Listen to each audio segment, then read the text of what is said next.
Salut les diablotins! On se retrouve aujourd'hui pour un petit fab consacré aux animés.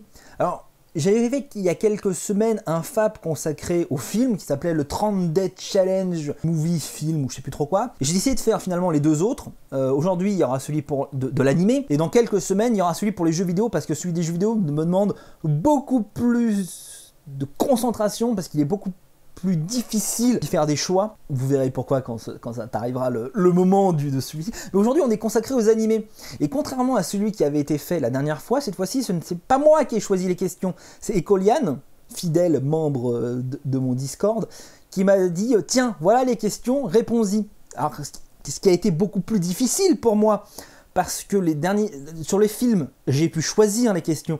Donc celles qui me posaient vraiment difficulté, je les zappais. Là, j'ai dû répondre vraiment à toutes les questions. Et ça a été difficile, oh oui.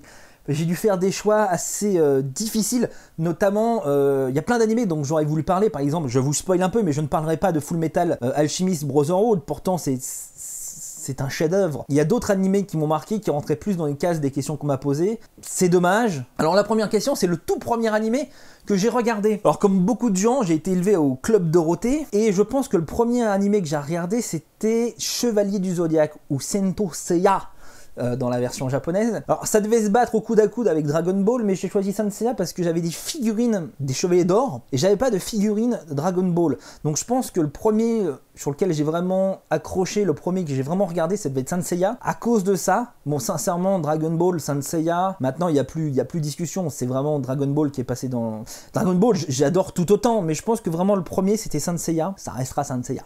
Pendant très longtemps, c'est un peu honte de l'avouer maintenant, mais pendant très longtemps, mon pseudo, comme tout jeune sur internet, ça a été Seiya, et pas Seiya en français, mais Seiya, pour changer plus tard pour Illusion, bien sûr, quand on me connaît maintenant, mais c'est pendant très longtemps. Mon style d'animé préféré, alors ça va être l'aventure, combat, ecchi. Je pense que tu mets les trois dans un animé, et ça devient le meilleur animé pour moi qui me plaît. Alors séparément, on peut faire du combat ecchi, ça me va aussi, de l'aventure ecchi ou de l'aventure combat, tu vois, on peut mélanger comme ça et normalement ça me plaît. Et vous allez voir plus tard avec les exemples que ça se concrétise plutôt pas mal. Oui. Alors il y a une question qu'elle m'a posée et je crois toujours pas qu'elle me l'ait posée, c'est Team VOSTF ou Team VF. C'est la Team VOSTF.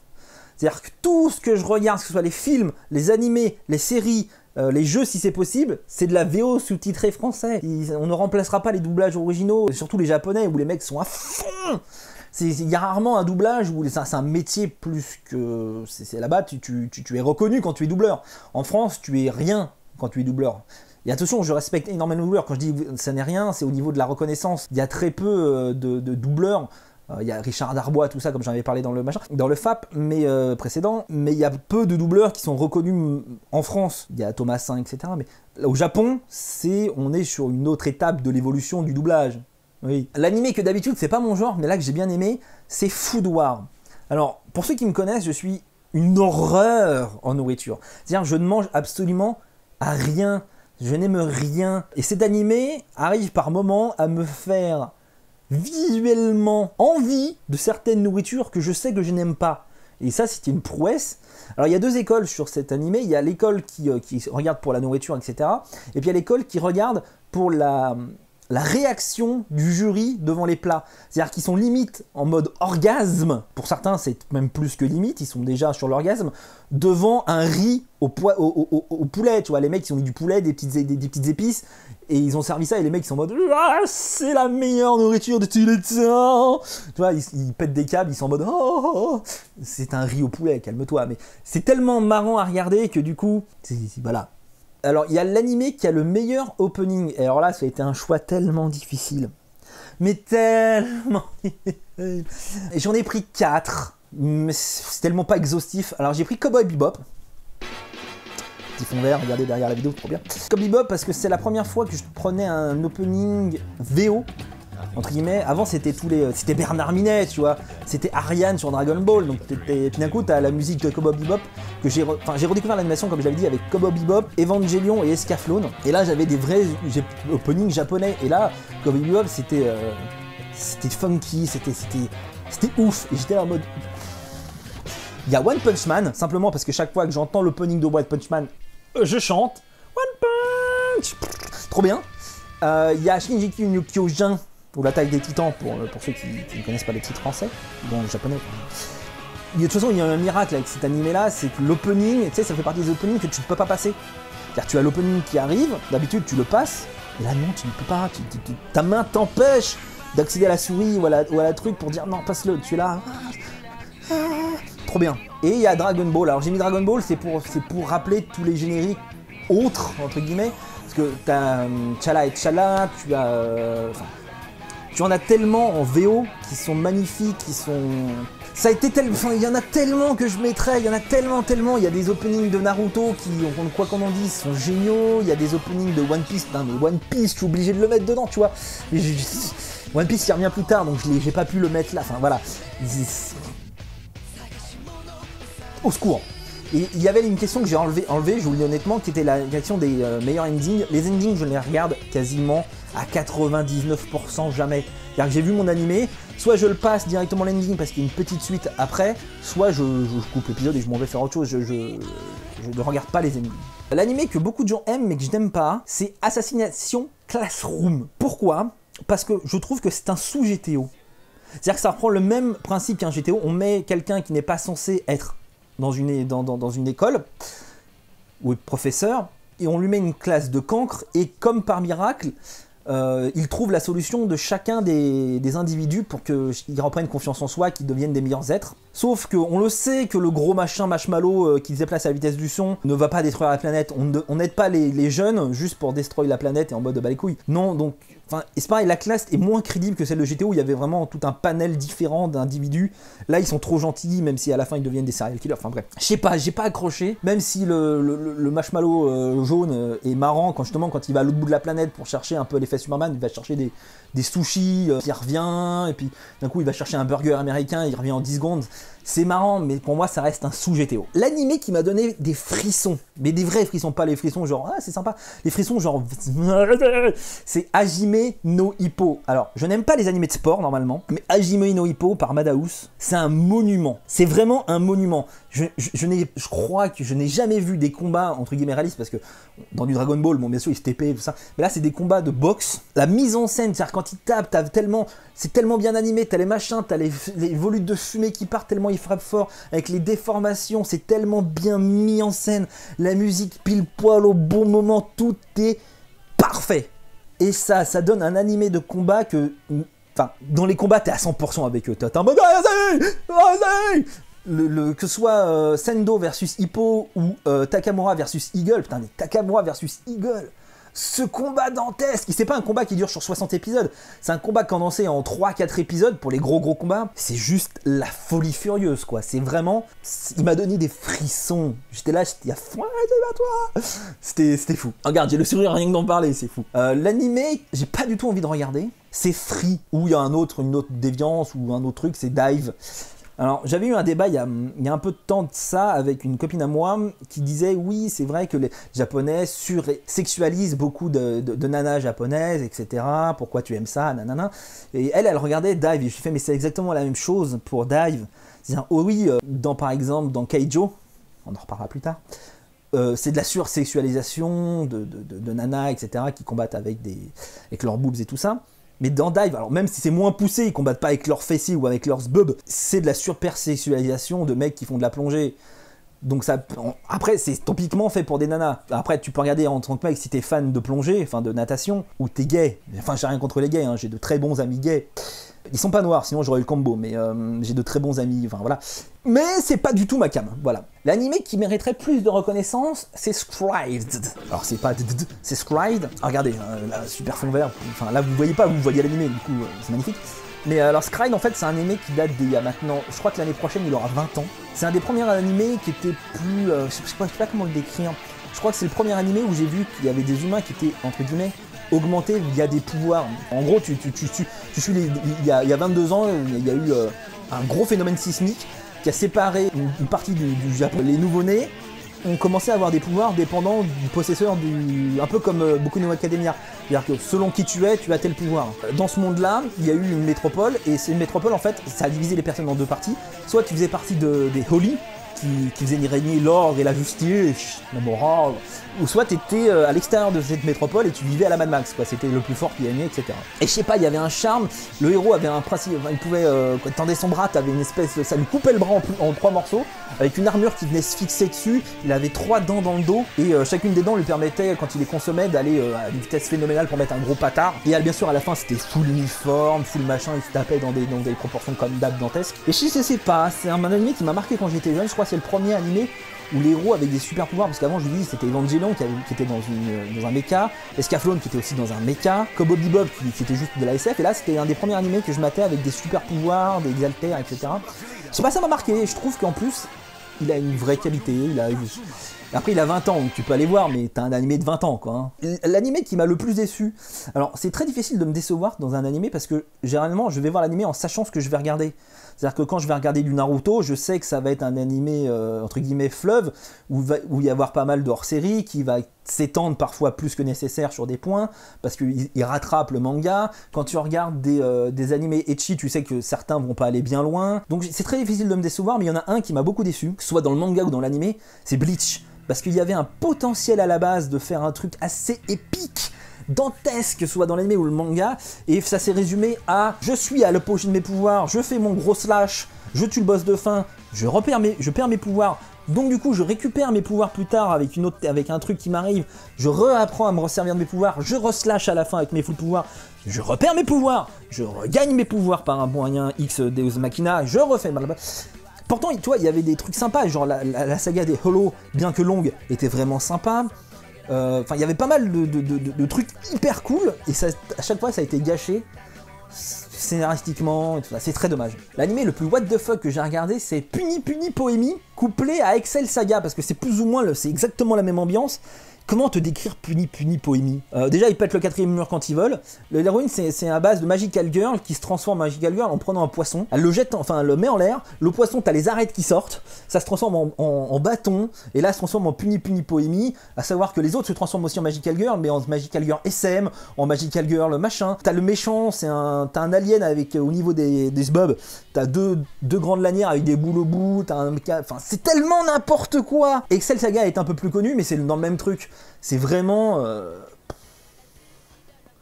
Ça n'a pas de sens, techniquement. Mais c'est vraiment...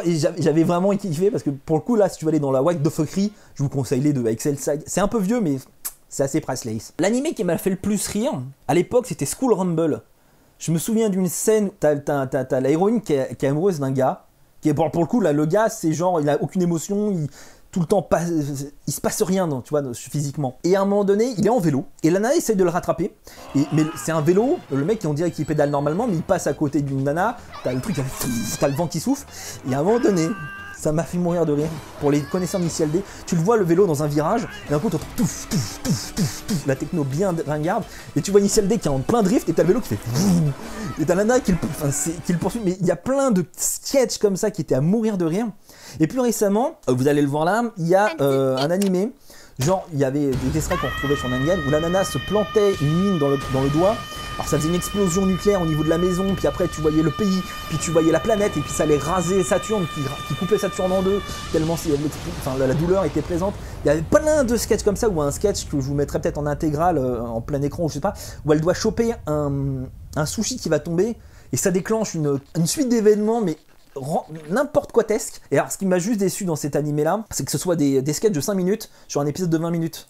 Et j'aurais préféré que ce soit dans une vraie histoire, qui est un vrai truc, plutôt que juste des petites scénettes de 5 minutes. Mais c'était vraiment très très drôle. L'animé que j'ai le plus rematé, alors là je dois y mettre un petit bémol, parce que je ne re-regarde que très très peu les animés ou les séries ou quoi que ce soit. Parce que quand on m'a raconté l'histoire, je suis très friand d'histoire, j'adore qu'on me raconte des histoires, mais le problème c'est qu'une fois qu'on m'a raconté l'histoire, je la connais. Donc je ne regarde que très très peu, à nouveau, des séries que j'ai déjà regardées, parce que je connais le développement des personnages. Je suis immunisé au spoil, parce qu'on me dit ouais ça se termine comme ça. Ça ne me touche pas, parce que ce qui m'intéresse, c'est le développement du personnage pour arriver à un tel point. Mais une fois qu'on m'a raconté ça, je passe à autre chose, je veux une autre histoire. Mais je dirais que l'animé que j'ai le plus regardé, c'est FLCL, parce qu'à l'époque, j'avais pris une vraie claque, une vraie queue-cla, comme disent les jeunes. Je me le regarde une fois tous les 2-3 ans, histoire parce que je retrouve tous les 2-3 ans cette ambiance qui me plaît bien. Et donc avec l'annonce des 12 épisodes diffusés en 2 fois 6 épisodes sur 2 saisons, donc ça ne me fait que j'espère que ce sera aussi bien. Mon animé de combat préféré, c'est Kill la Kill. Kill la Kill, c'est l'avènement du côté un petit peu ecchi, parce que les deux héroïnes, enfin les antagonistes, l'héroïne et son antagoniste, quand elles mettent leur tenue en mode combat, entre guillemets, c'est du sexy, on y est à fond, que ce soit la nana qui fait de la musique, j'ai oublié son nom, enfin tout. Et les combats sont tellement animés de ouf. Je me souviens, j'étais pas prêt, c'était diffusé sur Wakanim, je crois, et je me dis tiens, ça a l'air sympa, regardons, c'est par le mec qui a fait Gurren Lagann, on en reparlera.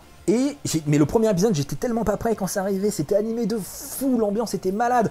J'ai fait chier tous mes potes en disant regarde cet animé, c'est le futur. Oui. Et en effet, Dame de Ville, j'avais été chez lui, il y avait plein de gens, j'ai dit non, regarde, on s'en fout des gens, regarde. Et on a regardé, et en effet, le mec, c'est le futur. Et c'était il est dans mon top 5, si ce n'est dans mon top 3 de mes animés préférés de tous les temps. L'animé que j'ai dévoré sans m'en rendre compte, alors encore une fois, re-bémol, alors si c'est un mi ou un do, faites ce que vous voulez, mais c'est que j'ai une tendance, quoi qu'il arrive, de toute façon, à dévorer les séries. C'est-à-dire que quand on me donne une série qui est déjà terminée, outre les séries qui sortent un épisode par semaine, et ça pour moi c'est l'enfer, hein, généralement j'essaye d'attendre que tout soit sorti, et je me tape les 26 épisodes en 2 jours, ou les 12 épisodes en une nuit par exemple.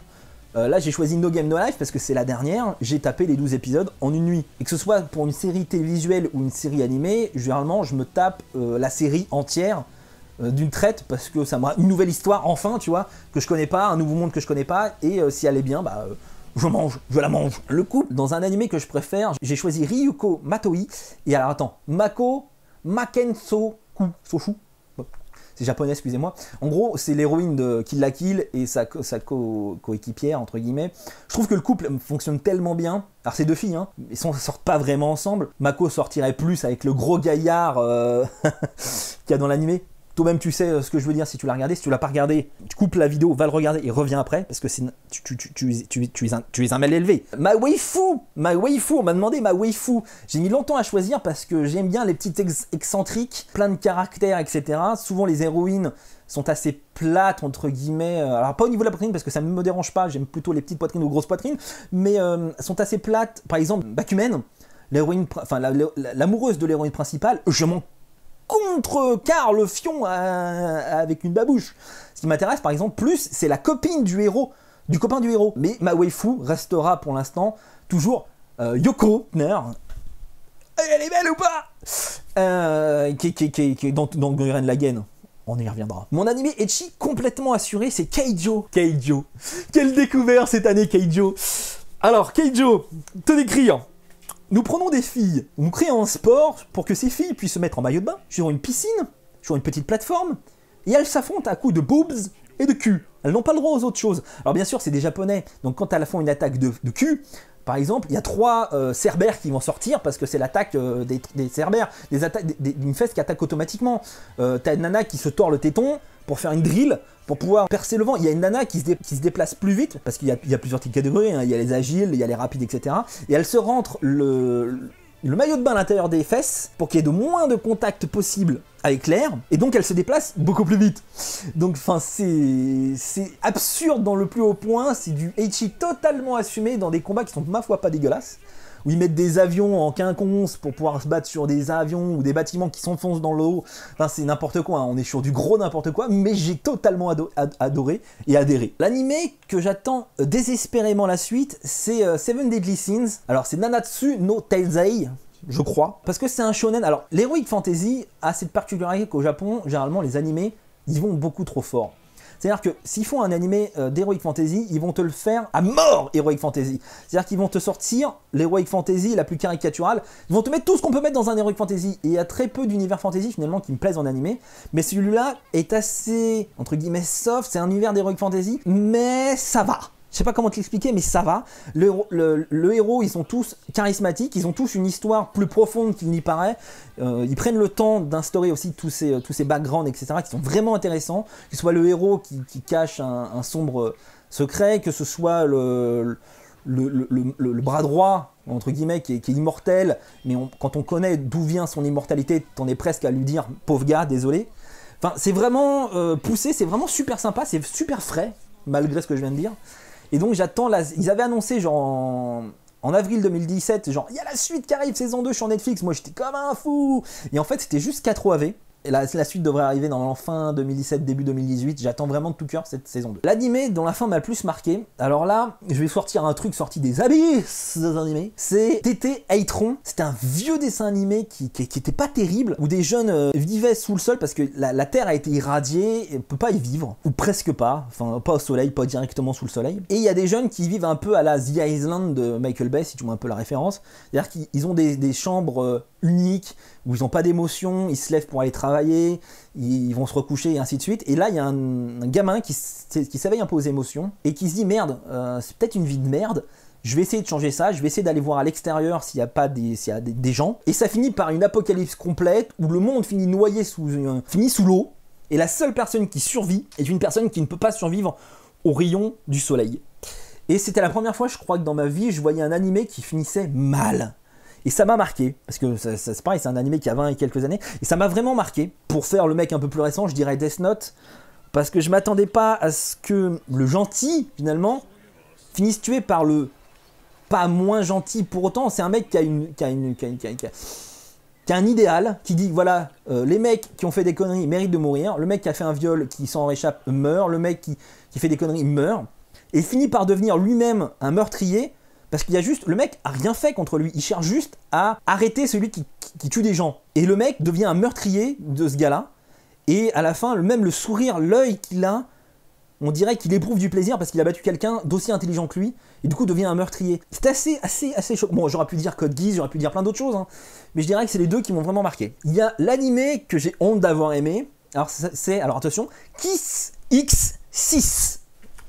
Je vais me mettre bien parce que là je vais parler des trucs, ça va être bizarre. Kiss X6, c'est deux sœurs jumelles qui ont une mère et un garçon qui a un père. Et la père et la mère s'unissent.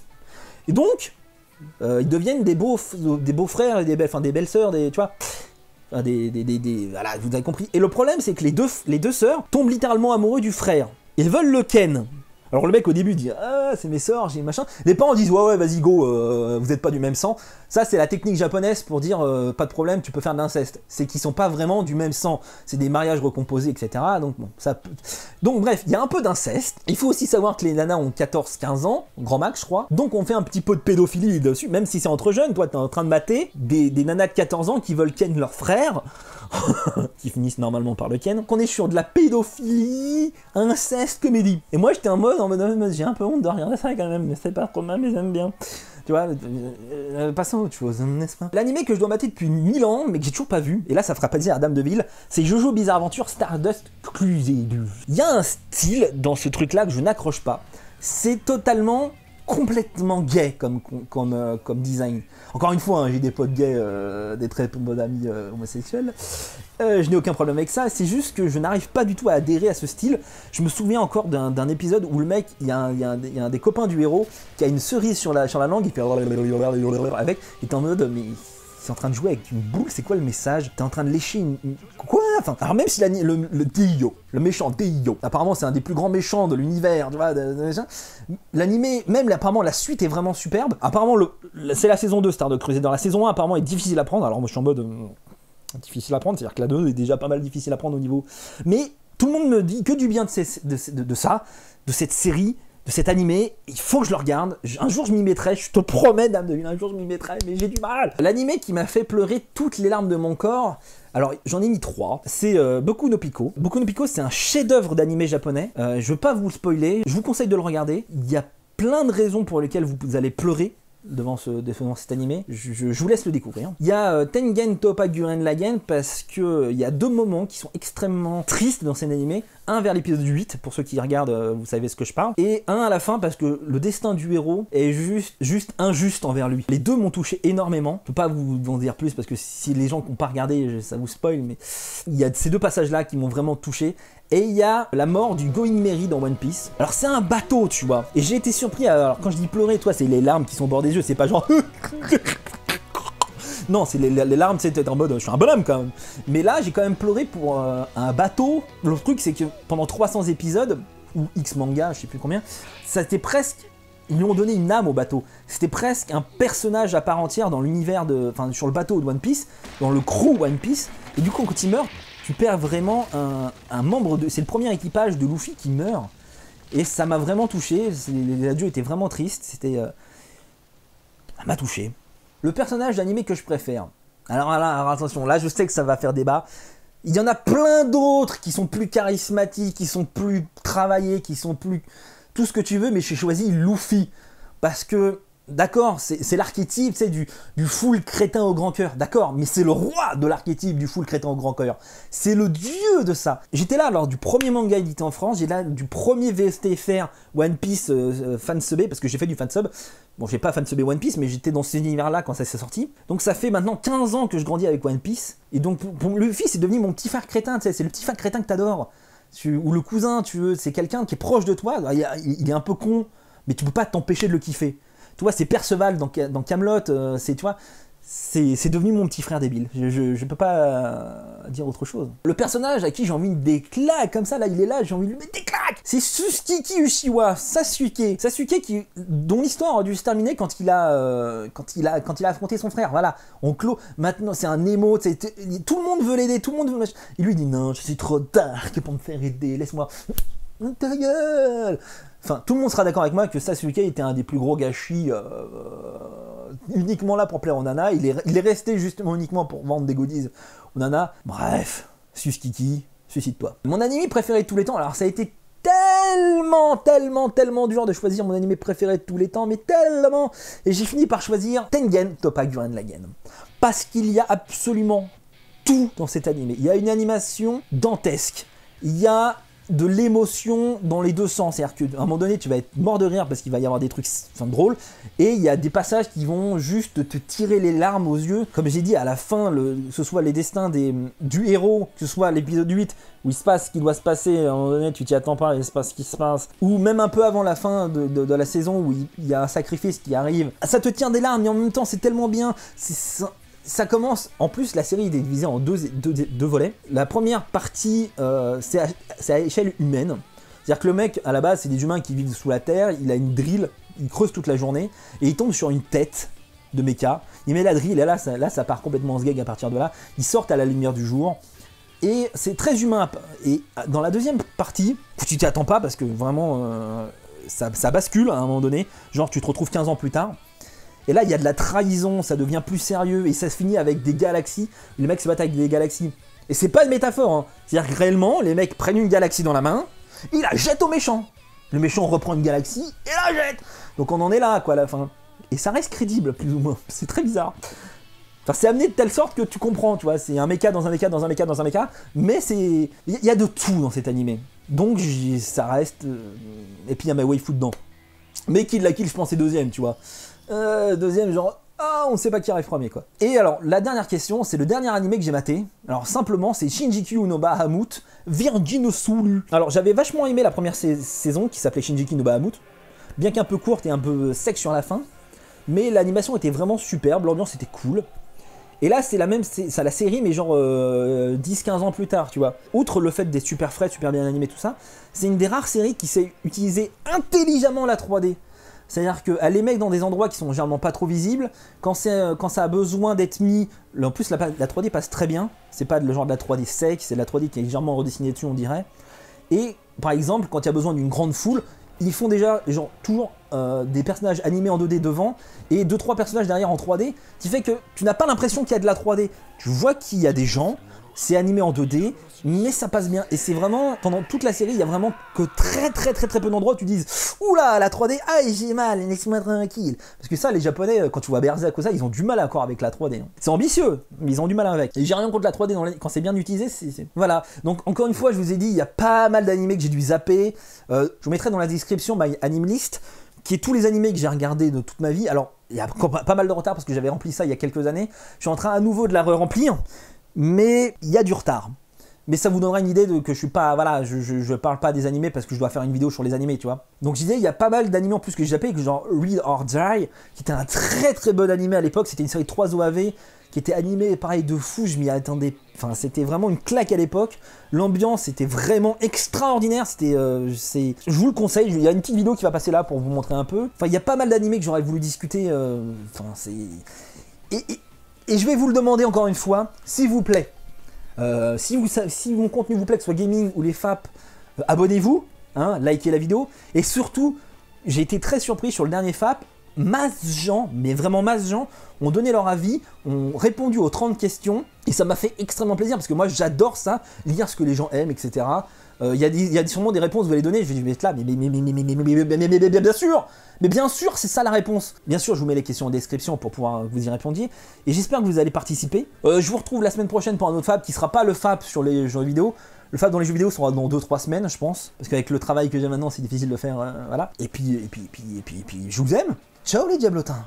Salut, merci beaucoup d'avoir regardé la vidéo, ça me fait extrêmement plaisir. Si tu pouvais la partager, la liker, laisser un petit com pour me dire ce que t'en as pensé, ça me ferait tellement plaisir. C'est grâce à vous que je continue à faire ce que je fais. Je vous aime, des bisous. Et puis, oublie pas, si t'es gentil,